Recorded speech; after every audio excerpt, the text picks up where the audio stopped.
রিমি আজর ব্লগে আপনাদের স্বাগত। সকলে কেমন আছেন আপনারা? আশা করি ভালো আছেন।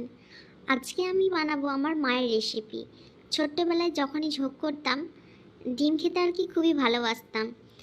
আর ডিমে নানা ধরনের রেসিপি আমার মা বানিয়ে দিত, আর সেইগুলো খেয়ে দিয়ে খুব খুশি মনে স্কুল চলে যেতাম। তো আমার মা বানিয়ে দিত এই নারকেল মাছ দিয়ে আর কি ডিমের কোরমা। এটা কিন্তু খেতে না অসাধারণ হয়। আপনারা যারা যারা এখন পর্যন্ত ট্রাই করেননি কখনো, অবশ্যই ট্রাই করে দেখবেন। আমি এর জন্য মিক্সিংয়ে আর কি কাঁচা পেঁয়াজ, কাঁচা লঙ্কা, গোটা জিরে, নুন আর সামান্য পরিমাণে আর কি জল দিয়ে এটাকে ভালোভাবে ব্লেন্ড করে নেব। হ্যাঁ, অবশ্যই আদা রসুন দিয়েছি।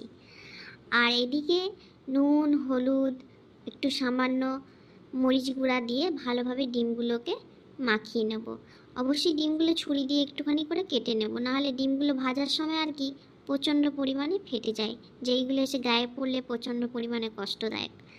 আর এদিকে পেঁয়াজ আর শুকনো লঙ্কাটা দিয়েছি। শুকনো লঙ্কাটা আর কি কোরমাতে দেবো না, এটা আমি আলু চোখা বানাবো, তার জন্য একসঙ্গে আর কি আমি মানে শুকনো লঙ্কাটা লাল করে নিচ্ছি।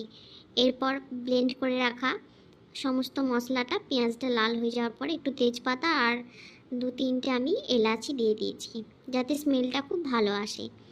এরপর ভেজে রাখা আমি ডিমগুলো দিয়ে দিলাম, দিয়ে নাড়াচাড়া করার পর 2-4 দানা চিনির দানাও দিয়েছি। এটা চিনির দানা দিলে আর কি টেস্টটা অসাধারণ হয়। আর বেটে রাখা নারকেলের যে দুধটা বার করেছিলাম আর কি, ওইটা দিয়ে দিলাম। অবশ্যই ছেঁকে নেওয়া দরকার, কেননা নাহলে গ্রেভিটা আরও মোটা হয়ে যাবে। এটা কিন্তু খেতে না অসাধারণ হয়।